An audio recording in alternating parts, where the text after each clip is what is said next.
Greetings and salutations, everyone. My name is Isha Dilraj, and it is once again my humble pleasure to welcome you to the final evening of Sri Angajanji's lecture series on the epic Ramayana. The past week has been so spiritually uplifting and blissful as Sri Angajanji has been taking us through a wondrous journey of self discovery via the allegoric teachings of the Ramayana, in eliciting the deep principles that we can apply to our daily lives to assist us to cope with the stresses and challenges of life, to grow and develop our intellect, and to aid us toward our life goal, self realization. On the first day of discourses, Sri Angajinji noted that we can be stimulated in three aspects from our scriptures. One, the story. Two, the practical philosophy and moral values. And thirdly, and most importantly, we need a sharp intellect to delve deeper, to derive the nectar from these lessons. The Ramayana gives us the wisdom to utilize our inner resources and teaches us that with a controlled mind, we can achieve anything. However, devotees, we are reliant on the divine guidance of a learned guru like Sri Angajanji to direct our attention to the implicit lessons. In the words of Sri Angajanji, the goal that your guru guides you to liberates you from the prison house of desire and ego. And it is precisely this direction that Sri Angajanji has been so profoundly guiding us with this week in taking the story of the Ramayana and revealing the practical lessons that each story symbolizes to help us understand righteous living in this murky world of desires, attachment, greed, ego, and arrogance. By religiously following and practicing Sri Angajinji's lessons, we can transform our thought, word, and action to liberate us from the bondage of the world and attain true happiness and freedom. This transformation requires discipline, effort, and sacrifice. Dear devotees, it is indeed my pleasure to now welcome Sri Angajanji to continue this wonderful and enlightening journey. Thank you.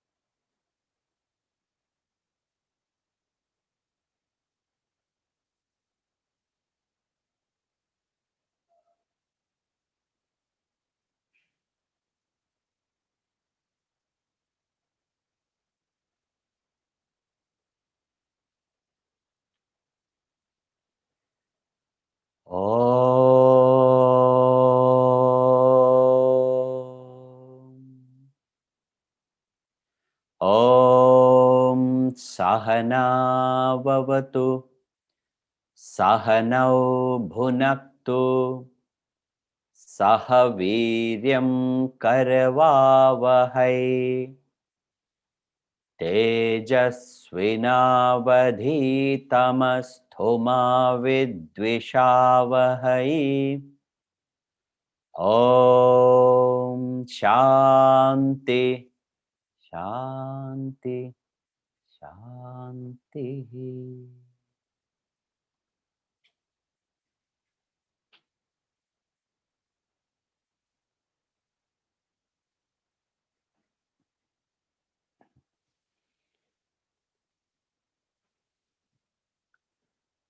Namaskar and welcome back on the last day's our workshop discourse on the Ramayana.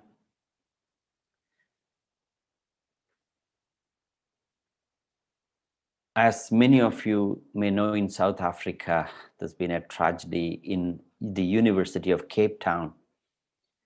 A fire accident's been going on for several hours, practically throughout the day. Please send your prayerful thoughts for the university as a whole and those who have suffered losses. UCT, as it's popularly known in South Africa, is the #1 university in Africa, and in world ranking, I think it's somewhere around 200 in the world rank. It's one of the top universities. So we send our prayerful thoughts for the people and university as a whole for a speedy recovery in whatever the losses are. Ladies and gentlemen, blessed devotees, there are two words that are buzzing in the minds of everybody in the world. Every country, every province, every district, every town, every village, everybody talks about it. And you have guessed it right. That is corona and vaccine. Everybody is constantly thinking and talking about when are they going to get vaccine. Every call that you make to somebody or the other, either locally or internationally, the question that they ask is, have you got your vaccination? Yes, it is indeed a right question to ask. But there is something that vast majority of the people in the world ignore. Yes, it is important to vaccinate against COVID-19 or any illness for that matter. But the sad reality is that most people do not think about vaccinating one's mind. It is not enough to vaccinate the body. What about vaccine for your mind, vaccine for your soul? It is more important to vaccinate our mind and the soul than merely vaccinating the body. Because disease is not just at the physical level. Most people, I would say 99% of the people in the world, I'm being modest when I say 99%, could be more, are suffering from some form of mental ill health or the other. If you are stressed, if you are suffering from anxiety, if you are suffering from relationship challenges, if you are suffering from mental pressure, it is mental illness. The only vaccine against these diseases is the spiritual knowledge. As I mentioned to you in one of my sessions recently, if this spiritual knowledge was not available, be it the Bhagavad Gita, Upanishad, Ramayana, Mahabharata, Bible, Quran, Talmud, Dhammapada, or any scripture for that matter, if those scriptures and if those spiritual masters were not available, there will be a catastrophe of emotional ill health in the world. So the only vaccine that is available for your mental health is the spiritual knowledge. Psychologists do a great deal indeed, but they do not go as deep as the spiritual wisdom does. It is more important to vaccinate our mind. Nobody talks about it. Cardiac arrest, depression, suicide are some of the highest death in the world. Then why people are not concerned about it? Because those are what I would call disaster in slow motion. If 1 million people die in a year, gradually it simply becomes statistics. If the same million people die in the world in a matter of 3 days or 10 days, it becomes a disaster. That is disaster in fast action. People react only to disaster in fast action. They do not tend to react or respond disaster in slow motion. When we suffer from emotional ill health, death happens slowly. So there is an emotional pandemic that has been going on for, I don't know, centuries. And it's only increasing as years go by. People don't think about it. And the vaccine is spiritual knowledge, meditation, yoga. So long as you ignore that and carry on with your life, sooner or later you will become victimized by the disaster in slow motion in the form of stress, depression, or all those challenges. So, as Isha mentioned, these scriptures are the instruction manual in life. When you study, reflect, and assimilate this wisdom, whichever source you get it from doesn't matter, but you got to get it at bayonet's point. You will find yourself freeing, liberating yourself from this pandemic, emotional pandemic that you would be going through, or the world would go through. That is the purpose of study of Ramayana. It is not enough just to give reverence to, say, Lord Ram. It is not enough to pray the literature during the Ramayana week, Ram Navami. Can you imagine a person? See, these scriptures are the direction, the signposts. When you're driving from one city to the other, there are so many signposts giving us direction and warnings, etc. So the scriptures and the gurus are the signpost. Instead of following the direction that the sign is showing, what are people doing? They're stopping the car and worshipping the signpost. Does that sound ridiculous?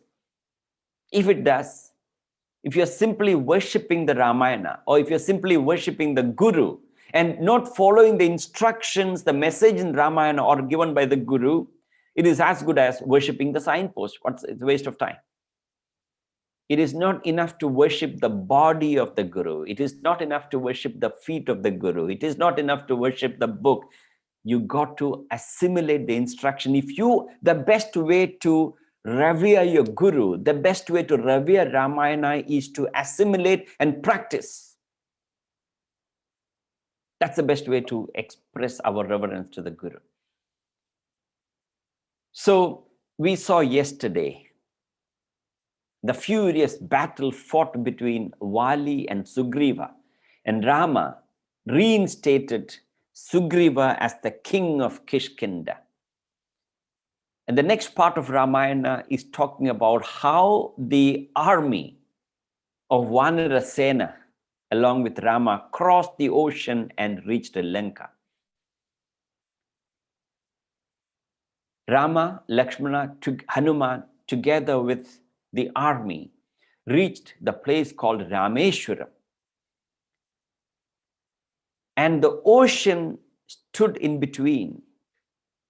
How do we go across? Hanuman had this ability, we spoke about it yesterday, to fly across any distance without any medium, without any vehicle. But Hanuman forgot that ability. He had a curse from one of the sages. It appears Hanuman was very mischievous, very naughty when he was young. So one of his pranks that he innocently performed, a sage cursed him that you forget your ability. And until Jambavan, the king of bears, reminded Hanuman about his ability, he forgot. So Jambavan reminded Hanuman his ability to fly across. And Hanuman flew across the ocean and reached Lanka. And he was amazed by the beauty of the palace and the entire country as a whole. Even now, Sri Lanka is considered one of the beautiful countries in Asia. Now, he flew around, took a circle around the palace, and he reached, obviously the gate was closed, but Hanuman had the ability to expand to any size he likes or compress into the tiny size he likes.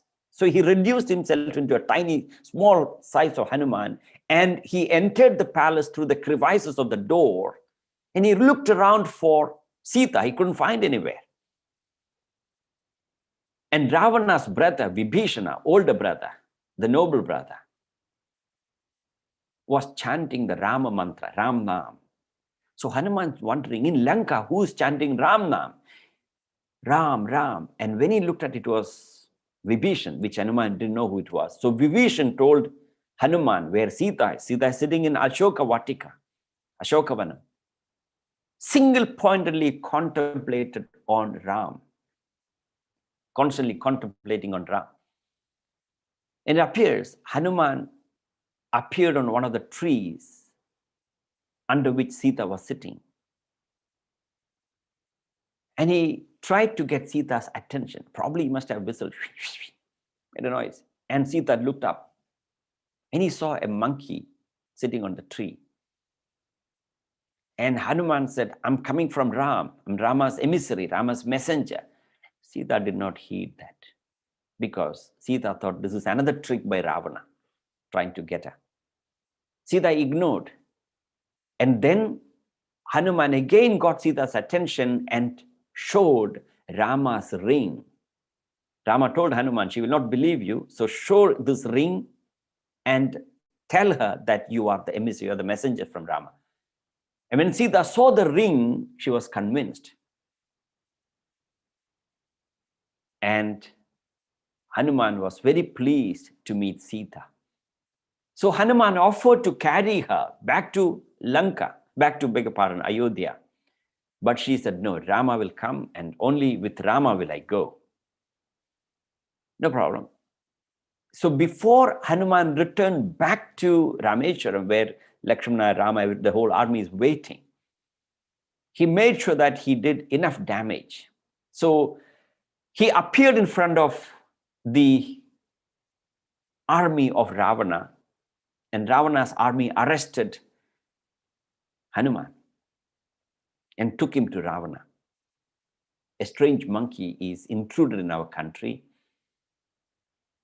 So when Ravana realized it is Rama's emissary, he decided to kill Hanuman, but Hanuman is indomitable, he's invincible. All right. It is Vibhishana who advised Ravana that you cannot destroy a messenger, although Hanuman was invincible. So they arrested Hanuman, Hanuman tied him with a rope, etc. And they decided to set his tail on fire. So what did they do? They wrapped Hanuman's tail with a lot of clothes and put oil and burn it. But what happened? They wrapped lots of cloth around Hanuman's tail. The more they wrapped the cloth, the tail became longer and longer and longer. They had to bring every piece of cloth that is available in the palace to tie. And they put oil and burnt it. Immediately, Hanuman released himself. He expanded his size, and all the knots and rope broke. And what did Hanuman do? He set ablaze the whole Lanka and went back to Rameshwaram and reported that Sita is safe, everything is in order, we can go. But then the problem is there is ocean. How you cross? There was no boat, there's no other ferries available. So Rama prayed to Varuna, water god, please set apart. Let us cross the ocean. He prayed and prayed and prayed, but Varuna Bhagavan, water god, refused to appear, budge. And he was about to, he picked up the bow and arrow, about to shoot. Then Varuna, water Bhagavan appeared and said, I can't do that. I can't just dry the ocean. What happened to the creatures in the ocean? They will die. So what do I do? Asked Ram. And Varuna Bhagavan gave that wish that you can put stones in water. Whatever happens, it will not sink. The stones will float. I will support you, can build the bridge. And the squirrels and monkeys, bears, assisted the Vanara Sena to build the bridge across Rameshwaram and Sri Lanka. And this is the famous Rama Setu, which is a reality, it's still there. It is still, these are all the historical evidences that Ramayana is not simply a myth, it is a historical epic, it is a reality. So they, all the squirrels and monkeys picked up the boulder and Jai Shri Ram shouted this famous mantra, Jai Shri Ram, and put the stone in the water, and the stone did not sink, it was floating on the surface. Squirrels, tiny squirrels, carried sand in their mouth to put it in the ocean. How many grains of sand a squirrel can carry? They assisted, but then there is a message. Bears assisted Ram and Lakshmana to build the bridge and go across the ocean. Now, there is a very important message of building the bridge. Rama and Lakshmana assisted by Hanuman and the monkey Vanara Sena. In life, there's a saying, you take one step towards God, God will take 10 steps towards you. You take one step towards God, God will take 10 steps towards you. That's a law. Meaning, when you're really committed to that ideal, that purpose of spiritual development, when you're truly determined by that purpose of self-development, spiritual development, God realization, the elements in nature will cooperate with you. Even the plants and animals will cooperate with you. Every aspect of the world will support you. If at all there is an impediment, it is only to strengthen your ability. The law of life is that you find the purpose, means will follow. You find the purpose, means will follow. That is the law of life. Today, even mundane goals, even the worldly goals, when you want to achieve, the problem is people always look at the means first. They look at the medium. Ramayana says, never look at the means first. You find the purpose. When you're really committed, when you're deeply determined about the goal or purpose that you want to achieve, means will follow. That is the law. When you're not committed with your purpose, you will complain about every excuses and problems. I've been hearing this for many years, and we have regular classes. We have weekly classes on Tuesdays and Saturdays. Those who are interested can contact us. There are certain criteria if you really want to attend, but talk to us and we'll let you know whether we would qualify or not.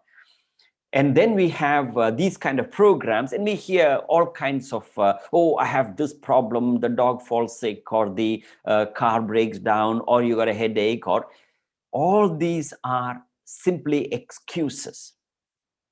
When you are not committed, these things come on your way, and you see that as an impediment. But when you're committed, you will never find that as an impediment. You will find a way to get around it. You find the purpose, means will follow. That is the law of life.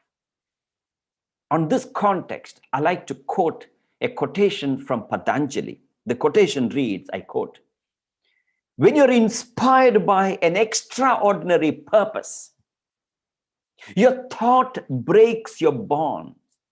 All your thoughts break their bonds. Your mind transcends limitations. Consciousness expands in every direction. You find yourself in a new and great and wonderful world. Dormant forces, faculties, and talents become alive. Creative ideas unfolds itself. You discover yourself to be a greater person than you ever thought yourself to be. Unquote, Patanjali. When you're inspired by a great purpose of self-development, of God realization, your thought break their bonds. Remember, the only limitation that you suffer from is the limitation of your own belief system. Think about it. The only limitation is your own dreams. The limitation is your own aspiration, your own belief system. So when you pitch up a high ideal, your belief system break their bonds. And your mind transcends the limitation. Your consciousness expands in every direction. At the moment, your consciousness is confined to your personal self. My family, my wife, my husband, my children, of course, my dog. And if you're lucky, parents also included. No, most people cannot think beyond it. Your consciousness confined to your own family only. Family should be the center of your affection, not your boundary of your affection. But many people keep their family as their center and their boundary. They can't think beyond. That is a selfish existence. That is hardly living. When you think in terms of the benefit, welfare of a society, community, country, or the whole humanity, you think beyond. Your consciousness expands in every direction. Your creative ideas unfolds itself. You become very creative in your thinking. Remember, your thinking ability is incredible. But then it is our own ego and selfishness that suppresses our ability to be creative. Creative ideas unfold itself. You find yourself in a new and great and wonderful world. You discover yourself to be a greater person than you ever dreamt yourself to be. It is this purpose that made an ordinary lawyer from the little town called Kunu in Western Cape to Nelson Mandela, a global icon. Purpose. It is this idea that made an ordinary lawyer who visited from India to South Africa and returned back as Gandhi. He became a global icon. He taught the world how to fight an enemy without hatred. It is in the Bhagavad Gita. You'll see, I'll talk about it soon. You can fight an enemy without hating. Purpose. When you are committed to a purpose, means will follow. When Rama and Lakshmana together wanted to cross the ocean, ocean stood in between. But then what happened? The whole world, the whole nature cooperated with him. When you complain about you can't do this or you have impediment, think, ladies and gentlemen, it is your determination that is lacking. It is your commitment that is lacking. That is when you see obstacles. Otherwise, you'll find ways and means of overcoming the obstacles and impediment. Never ever accept the fact that there is obstacles. There may be challenges, no doubt. Rama taught that message to the world through Ramayana, that nothing in the world can stop. So did Hanuman in his life. The Vanara Sena shouted that mantra, Jai Shri Ram, hail Lord Ram, and put that stone. The stone floated. Water cooperated with Ram. Animals cooperated with Ram. Plants cooperated with Ram. Everything cooperated to cross the ocean. Everything will cooperate with you when you undertake that goal of spiritual development and God realization. The highest goal, of course. And it is also true relative, your materialistic goal as well. They crossed the ocean, the army reached Lanka. What is interesting to note here is that as soon as Rama, the army reached Lanka, it would have taken, Rama could have achieved this feat in a jiffy to conquer Ravana and liberate Sita. But Rama didn't do that. Rama didn't do that. You got to understand. Rama gave 3 chances to Ravana to atone his crime of kidnapping his consort. Remember, it is no ordinary crime. First, Rama sent Hanuman. Hanuman appealed to return Sita, but Ravana's arrogance could not accept that.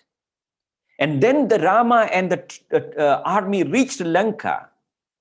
He sent Sugriva. Sugriva, one of the monkey brothers. The older brother, Wali, died yesterday. We killed him yesterday, rather. His younger brother, Sugriva, the king of Kishkinda. So Rama sent Sugriva, and he told Ravana, it is the time for you to return. Sugriva was also very, very powerful. But Sugriva was no match for Ravana. He started fighting. And Sugriva was brutally injured, and he came back to Rama. And Rama said, why did you go and fight Ravana? If it was so easy to fight and regain, why did we bring the whole army? I would have sent you. Why did you do that? You just simply negotiate. But what's his name? Sugriva was a bit impulsive in his approach. And Jambawa and Hanuman, Rama, Lakshmana, everybody sat together, conferred. So what do we do? And they decided to send Angad. Angad is the son of Wali.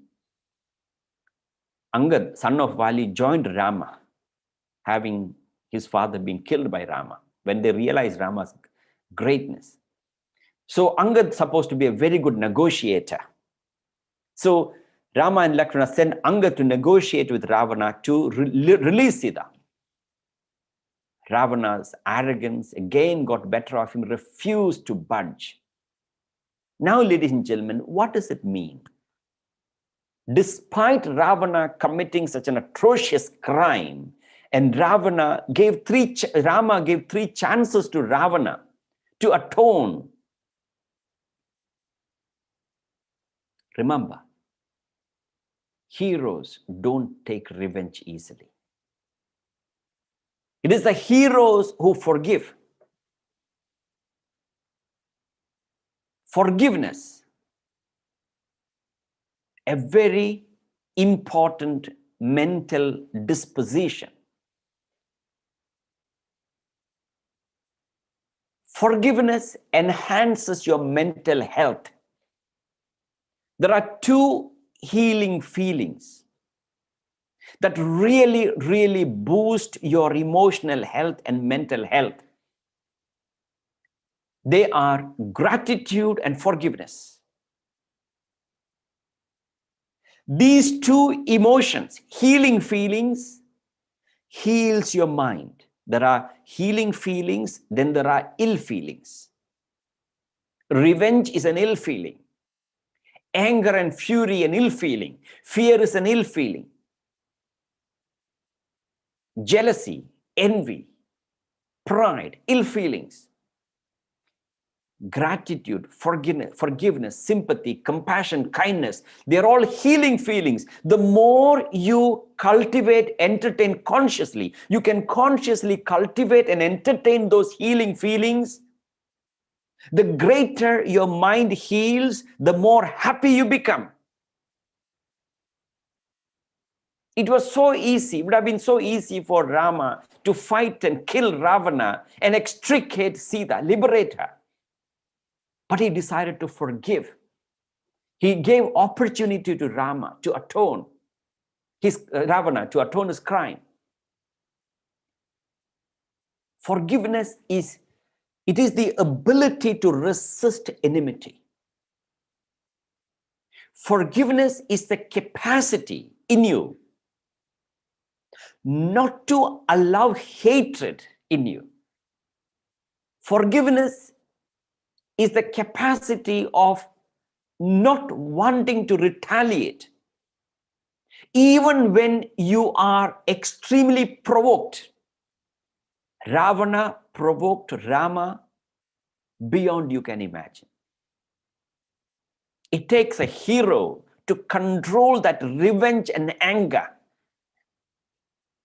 and resist the hatred in you. Ladies and gentlemen, you got to think carefully.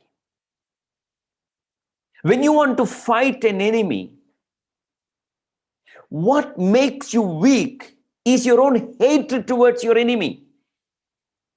It is a misconception to believe that when you want to fight an opponent, you need to have hatred. You don't need to.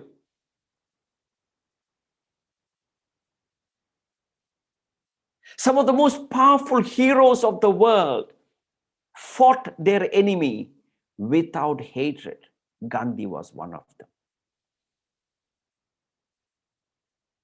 In the Bhagavad Gita,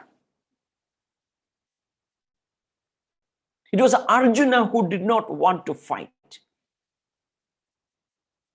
And it is Krishna who motivated, inspired Arjuna to fight against the Kauravas, in whose army there was Guru of Arjuna, Dronacharya. The great-grandfather, one of the noblest of the Kuru dynasty, Bhishmacharya, was sitting there. And a whole host of men worthy of reverence and worship. It was Krishna who told Arjuna, you got to fight and kill them. At the same time, by the same breath, Krishna told Arjuna, but don't hate them.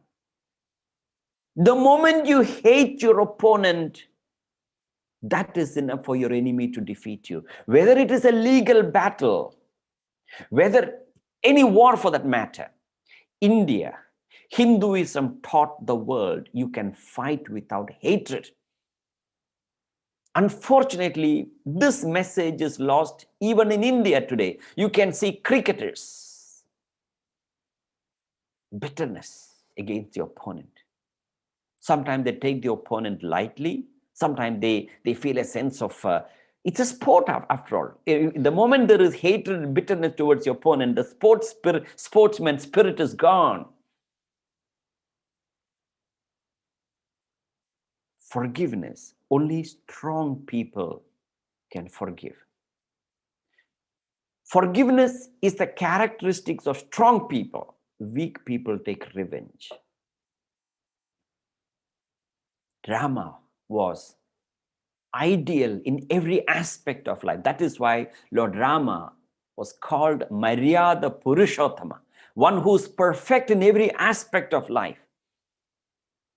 Ideal son, ideal husband, a perfect brother, noble king, everything. When Rama heard the promise that his father Dasharatha made to his stepmother, Rama's stepmother Kaikeyi, without a second thought, he decided to renounce the kingdom and go into exile to fulfill the promise that the father made to Kaikeyi. In this episode in Ramayana, Ravana depicts himself as a complete, an ideal son, a perfect son. Rama depicted as a perfect son. When Rama did not protest Bharata becoming the king insisted by Kaikeyi, Rama had no ill feeling whatsoever towards his younger brother, whose mother Kaikeyi wanted to be the king. In this episode, Rama is depicted as a perfect brother.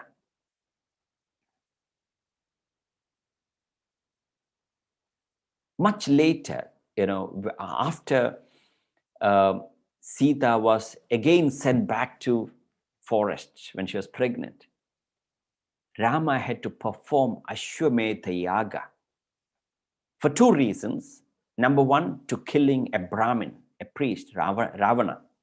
Number two, when you perform Ashwamedha Yaga, you become the emperor, the king of all kings. So the condition is that only a person whose queen is with him, a king whose queen is with him, can perform Ashwamedha Yaga. So Sita was sent to the forest. Rama was alone. So when he wanted to perform Ashwamedha Yaga, everybody in the palace insisted that Rama has to marry somebody else, one more person, remarry. Rama insisted, no way, Sita is my queen. He could have easily justified, after all, my father had 3 queens. And it's for the benefit of the country. He refused to budge. And eventually, Rama made a gold statue of Mother Sita and placed it adjacent to him and performed the yajna. This episode shows Rama as a perfect husband, an ideal husband. And having come back to Ayodhya after the 14 years of exile, you know the story. Rama wanted to test how do the people of Ayodhya think about their king and queen, Rama and Sita. So one night or evening, he disguised himself as a commoner and went around in the street to find out how the subjects are happy. Are they really happy in the kingdom? Remember, those days, it was not the majority who decides the king. Unlike today, whoever gets a majority decides who will be the president of a country or the prime minister of a country. But those days, it was 100%. Every single individual, should approve the glory and greatness and virtue of a king. That was the kind of virtue of leaders those days. So Rama went from street to find out what do the people think about their king, what are their concerns, what are the challenges. He was genuinely interested in the welfare of the people. And Rama overheard a dhobi, a laundryman, talking something unpleasant about Sita. He was actually questioning the purity of Sita, despite Sita going through Agni Pariksha before Rama accepted her back in Ayodhya. So Dhobi was talking something in terms of the purity of Sita, having been kidnapped by Ravana, lived under the control of Ravana, and she is back in Ayodhya. Is she pure? When Rama overheard that really disturbed him. It really upset his mindset. Nothing for himself, it is for the benefit of the country. And he was positively disturbed. And Sita asked what happened. Lakshmana asked what happened. And finally, they figured out what is the problem. That a washerman, one man, talking about the purity of Sita. Some versions of Ramayana says Rama sent Sita away. Some rendering shows Sita on her own, will left Ayodhya. But whatever it is, Sita left Ayodhya while she was pregnant, in exile, back to forest. And she spent time with the wives of sadhus, hermits. All the hermits looked after Sita. The wives of hermits looked after Sita. She grew up in such a spiritual, she spent those several months in such a spiritual environment. There's a message there. Now, this episode of Rama sending Sita to the forest for the welfare of every citizen in the country, this episode in Ramayana indicates Rama as an ideal king. A leader is one who always thinks in terms of the welfare of the other people and his benefit last. Today, politicians think about the other people, if at all. There's an opportunity to think about. Otherwise, they only think about filling their pockets first and their family. That's about it. We wonder why the world is what it is. And then when Rama fought and killed Ravana, what is very interesting is that I told you he never hated Ravana for his personality. He hated his action. Yes, you are entitled to hate somebody's behavior, somebody's action, but you're not entitled to hate the person. They say you can hate the sin, not the sinner. It's an art, ladies and gentlemen. It's a skill to segregate a person's personality with a particular behavior. Yes, you can. You can disapprove of a person's behavior.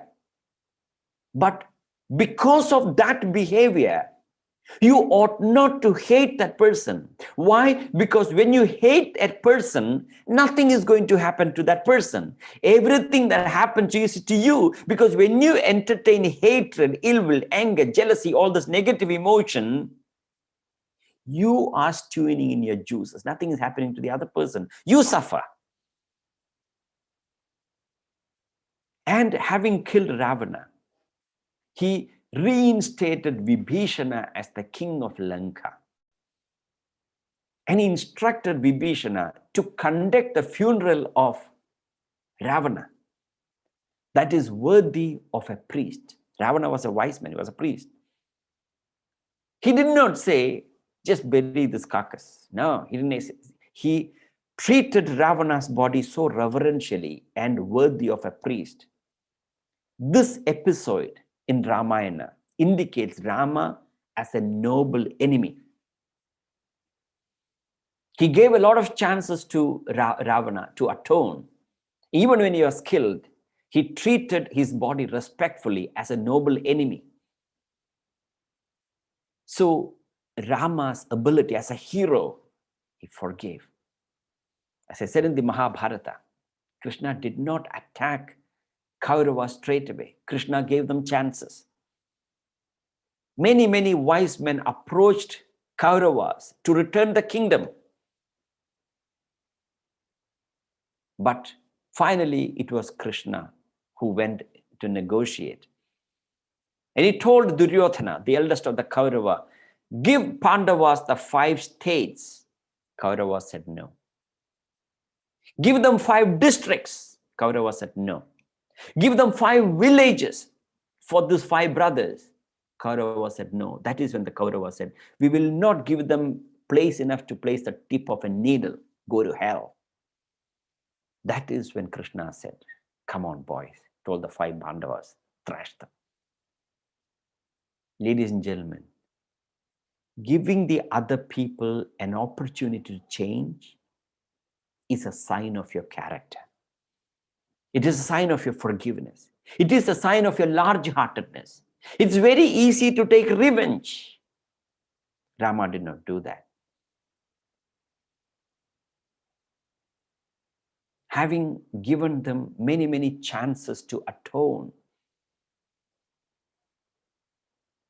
despite his atrocious deed that Ravana performed. And of course, having sent Vibhishana and, Angada and Sugriva, since Ravana refused to budge, war became inevitable. And a furious battle ensued between Rama and Ravana. Remember, I told you the other day, Rama as the avatar of Vishnu. Rama was the 7th avatar of Vishnu. Ravana had the boon that he cannot be killed neither by gods nor by demons. And because of his Ravana's arrogance, he did not think much about human. So Vishnu had to take the avatar of human and fight Ravana. And in the battle, as the battle going, there are many, many descriptions, Yuddha Kanda, describe these aspects in Ramayana. A furious battle ensued, and one of the sons of Ravana, one of the names of Ravana's sons, Ravana had 7 sons, one of the names is Indrajit, attacked Lakshmana, and he hit Lakshmana on his chest, and Lakshmana soon, he was unconscious. And Vaidya advised that you need Sanjeevani. And where do you get Sanjeevani? From the mountain. So Hanuman rushed to secure Sanjeevani. And Hanuman had to face many, many obstacles and challenges, and he forgot. And he carried the whole mountain. And Lakshmana was saved. As I told you, Hanuman, an amazing character. When you are determined to overcome a challenge, and it's dedicated to a higher ideal, your personality assumes incredible proportion, great deal of energy, courage, and conviction. But you need an unselfish ideal, a purpose beyond your own personal interest. When you think beyond yourself, your personality gains courage and power. Imagine in a factory, there are about a couple of thousand people working. And there's a union leader who's representing the 2,000 workers in the factory. He's approaching his boss for a personal favor, something that he wants for himself. Let's say he wants a salary rise, a hike in his salary. When he's approaching his boss for a personal favor, how does this union leader approach his boss? He'll be so meek and weak and gentle, an attitude of yes sir, no sir, trig bag full sir attitude, isn't it? He's weak, he's timid. A week later, the same union leader is approaching the same boss. Now he's approaching the boss to represent the interest of 2,000 people who are working in the factory. When he is representing in the interest of 2,000 people who are working in the factory, how does the union leader approach the boss? Think. Just visualize. He's got the courage, he's got the passion, he's got the strength. He's on fire, as it were. He couldn't care less whether the boss is in a meeting or not.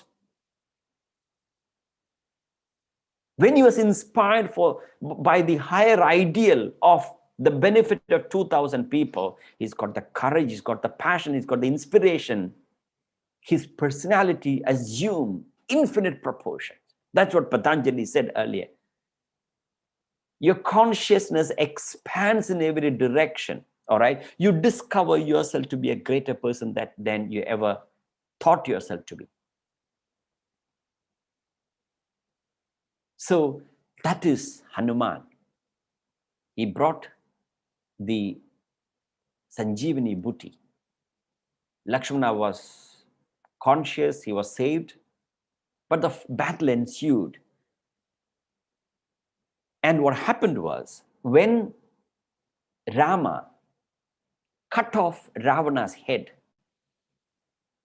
when he chopped off, with this, Ravana has all the weapons under his kitty. Some of the names of famous weapons, in today's context, missiles, right? Brahmastra, Indrastra, etc. It cut off Ravana's head. But as soon as when Ravana's head was cut off, another head propped up. Ravana came back to life. He cut off the second head again, another third head propped up. Cut off that, fourth head propped up. That is how Ravana ended up having 10 heads. Not the way it is described in the picture. The image is, 5 heads on one side and 5 heads on the other. It's not that. Now, what does it mean? Ravana, when his head cut off, another head propping up. This is the nature of ego. Ego produces desires. When you have a desire for something, you fulfill the desire for that, another desire props up. Isn't it? You have a desire for a car, your desire for car is fulfilled, but then you want a a high-tech sound system. I'm talking about the youngsters in the car. That music that makes doof, doof, doof sound. Another desire. And then you want, expensive mag wheels. When you fulfill one desire, another desire props up. That's the way it is. As I told you earlier, a man in the street who has no legs to walk around, he wants 2 legs. Ask a man who's got legs to walk around, he wants a small car. Ask a man who's got a small car, he wants a bigger car. This is the nature of the desire. You think happiness is just down the corner. You fulfill this desire, everything is accomplished. But then you fulfill the desire, next desire comes up. This is the nature of ego-induced desire. Ego produces many, many desires. They are called ego-induced desire, egocentric desires. So the more, when Rama cut Ravana's head, another head came up, and eventually it is Vibhishana who gave the secret to Ram, that Ravana can only be killed by hitting on his navel. Finally, Rama accomplished that Ravana was killed, and he reinstated Vibhishana as the king of Lanka, the noble king. Ravana, there were 3 brothers, Vibhishana, Ravana, and Kumbhakarna. And 3 of them had 3 unique characteristics. Vibhishana, the oldest brother, was very wise, very unselfish, charitable, very benevolent, always chanting Ramanam, the glory of Ram. The second brother is Ravana, full of ego, greed, cocky, arrogant in his behavior. And the third brother was Kumbhakarna. The characteristics of the nature of Kumbhakarna was Kumbhakarna sleeps for 6 months and awake for the next 6 months. That's the nature of Kumbhakarna. So when Ravana and Ravana was fighting, they wanted the help of Kumbhakarna, and it took superhuman task to wake Kumbhakarna up. He was so fast because his nature is to sleep for 6 months. They blew trumpet, they played drums, they made elephants to walk on it, but nothing helped. But finally they managed to wake him up, and eventually he got killed. So Ravana's nature is, Kumbhakarna's nature is to sleep for 6 months and be awake for 6 months. Now, what does it mean, the 3 brothers? Vibhishana, Ravana, and Kumbhakarna. This represents the 3 gunas in our personality. The 3 gunas are sattva, rajas, and tamas. Sattva is a state of mind when the mind is calm and serene, very wise, very noble in the thinking. That temperament is called sattvic temperament. That is represented by Vibhishana. Vibhishana, sattvic people, their mind is always attuned to God, attuned to divinity or higher purpose. Ravana represents rajas.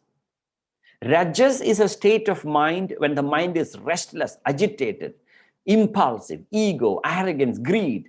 When our mind is overpowered by these tendencies, it is rajasic temperament represented by Ravana.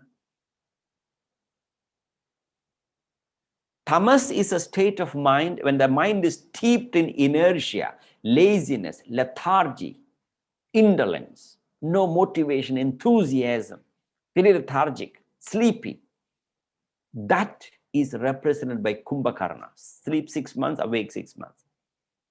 At the moment, we are a victim of Rajas and Tamas. The gunas overpower our personality. So you got to kill Tamas and Rajas and promote Sattva.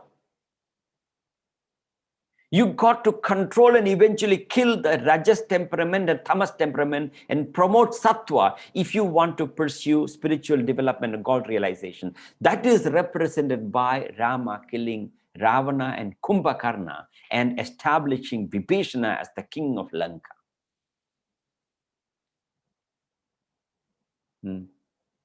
They're all symbolic. And having established Vibhishana, Rama united Sita. Glorious occasion. That is when we celebrate Deepavali. But then, Rama as a king, he's not an individual. He is a king, he's representing a country, Ayodhya, Koshala, kingdom is Ayodhya. So he has to think about the welfare of the people. So he could not accept Sita. He had to put Sita through what we call Agni Pariksha, the test of fire. So Rama insisted that Sita walk through fire. And if she is pure, as she believes she is, she will come out of the fire unscathed.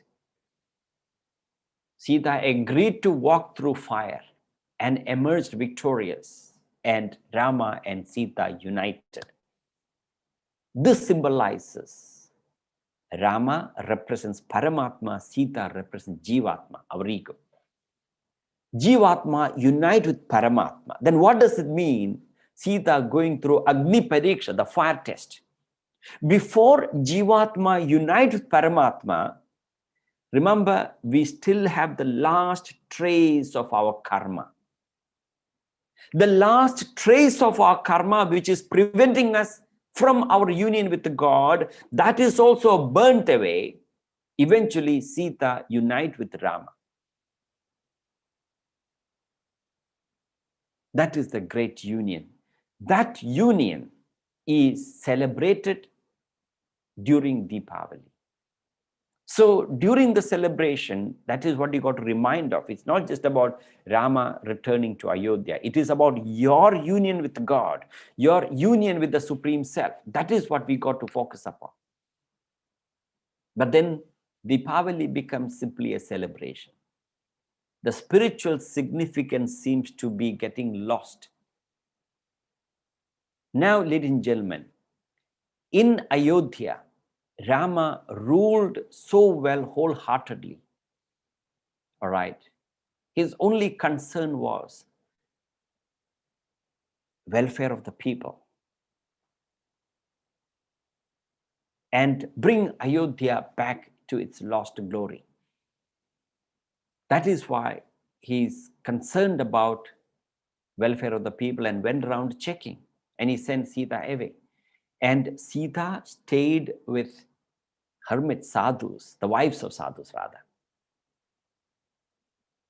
They looked after her during those months.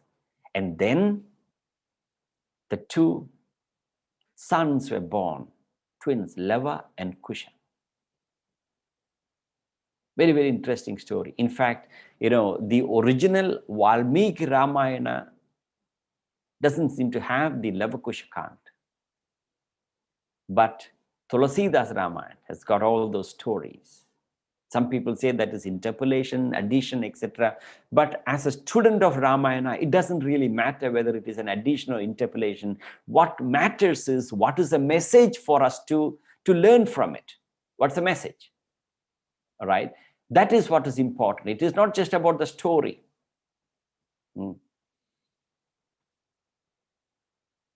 When Sita spent those 9 months with the wives of sadhus in a spiritual environment, indicate what Ramayana conveys is that although you will read it as Rama sent Sita away to the forest, etc., but she was living in a very divine spiritual environment. That is the way a pregnant lady should be.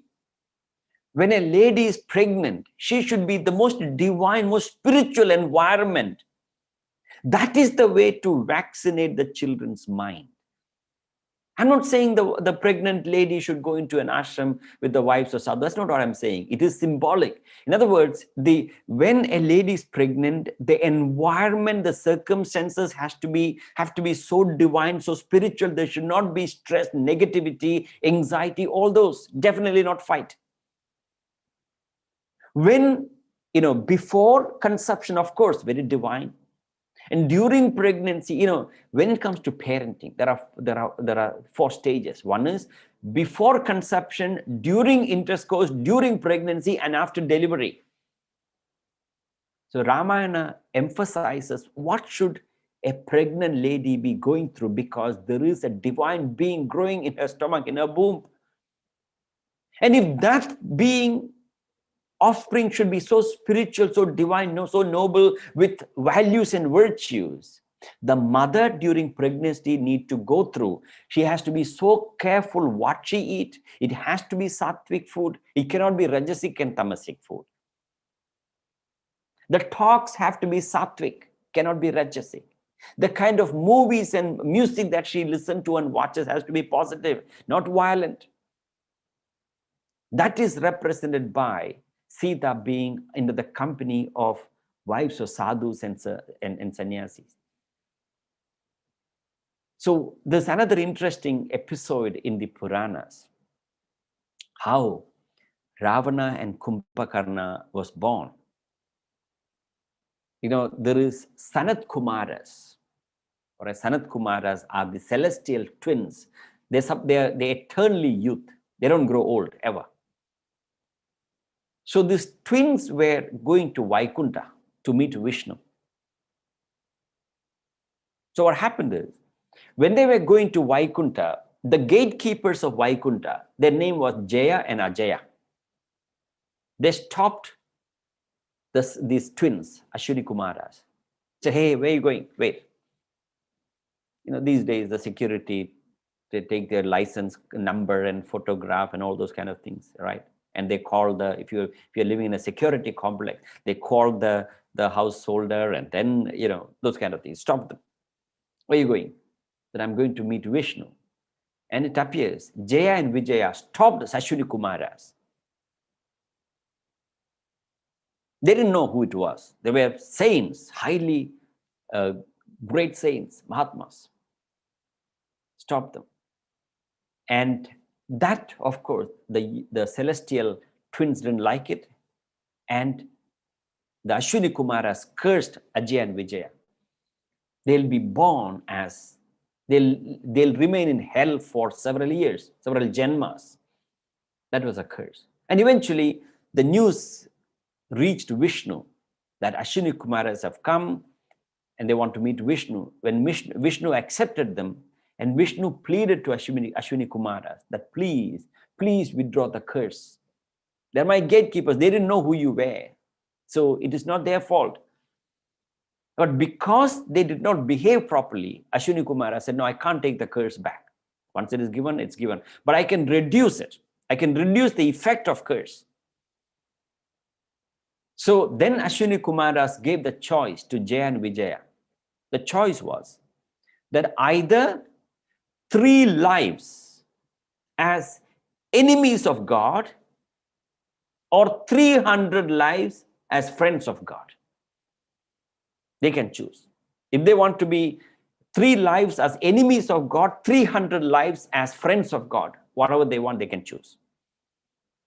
And when Jaya and Vijaya, the gatekeepers, heard that offer, they accepted. We rather have 3 lives as enemies of God. We don't want 300 lives as friends of God and living in heaven for 300 lives. No, 3 lives, enemies of God. And these 2 gatekeepers, Jaya and Vijaya, was born as the twins of demons. They are Hiranyakashipu and Hiranyaksha.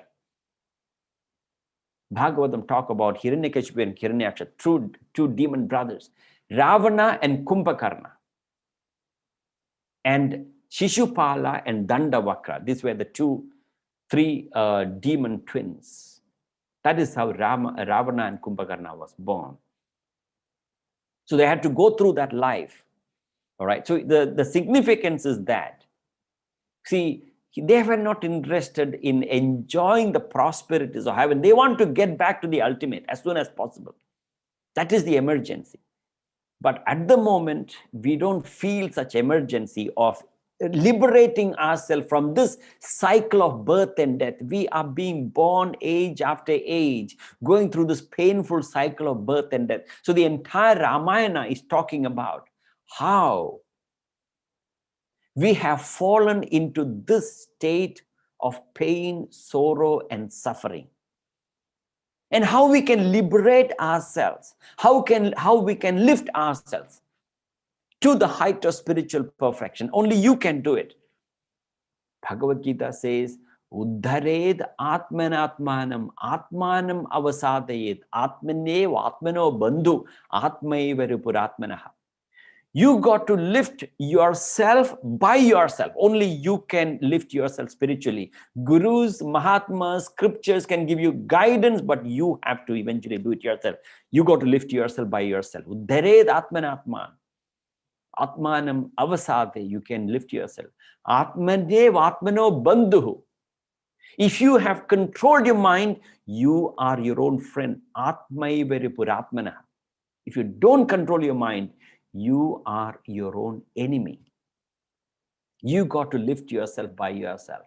Everything that is concerned you, only you can do it. Just as if you want to exercise and keep your body fit, one day you feel very tired and you call your domestic helper and say, please do the exercise for me today. Can you do that? You can't. You have to do it yourself. Physical exercise I'm talking about. Nobody can do it. You cannot delegate it. Similarly, the spiritual sadhana is something that you cannot delegate it to the others. You got to do it yourself. Nobody can do it for you. So you got to take the responsibility to accomplish this. That is the purpose of life. So this aspect is represented by, it is an objective representation in a larger canvas. What a human being go through from birth to death in this journey, that is Ramayana. Ramayana is the journey of Rama, the journey of the soul from birth to death. In that journey, are we fulfilling our life's purpose? That is the question. So as I mentioned, those of you who want to continue this, this interaction, we have the opportunity, online classes. At the moment it is online, but sooner or later in the near future, we'll be able to meet physically face to face and continue the studies, those who want to participate. All right, but one class will continue to remain as online. That happens on Saturdays. So on that note, I want to say thank you on behalf of the Life Mastery Foundation. I want to express our gratitude for all of you to have joined, whichever part of the world that you're listening to us. All right. Please continue to keep a track on our activities. There are various courses that we offer through online and otherwise. So please subscribe to our YouTube channel and other social media, including Facebook and Instagram and the others, so that you'll be informed. If you are if you up to date with your Facebook or your social media, you'll be informed. And of course, your email, we send out details through emails, and best is WhatsApp, of course. So if you're not in our group, if you want to be included, please email us with your WhatsApp number, and we'll send out informations and quotations and short videos, etc., time to time for you to enjoy. And thank you very much. My greetings and salutation to every one of you. By the way, don't forget to visit our website, lifemastery.vision. In case you want to get hold of the books and CDs and DVDs are available, you could download, and it'll be valuable resources for you to enrich yourself spiritually with those information. All right. Thank you very much. My greetings and salutation will conclude with a Shanti Path. Om. Om Purnamada Purnamidam Purnat Purnamudachyate Purnasya Purnamataya Purnameva Vasishyate. Om Shanti Shanti Shanti. Thank you very much. God bless you. Namaskaram. Wow, devotees, what a power packed end to this divine week. Thank you so, so much, dear Sri Angajanji, for taking this time to pass on such sacred knowledge to us all in such a practical, humorous, and dynamic yet simple manner. I have truly been inspired and motivated, and I am sure that all the other devotees can agree that this week has been truly spiritually uplifting and enlightening. I think one of the final lessons we can take away from today's discourse is to use the scriptures like the Ramayana as a signpost and manual in life to assimilate and practice the deep lessons and teachings, as this is the best way to express your reverence to your Guru and God. Therefore, as Angajin concluded with, you must lift yourself by yourself and follow a disciplined life according to our scriptural principles.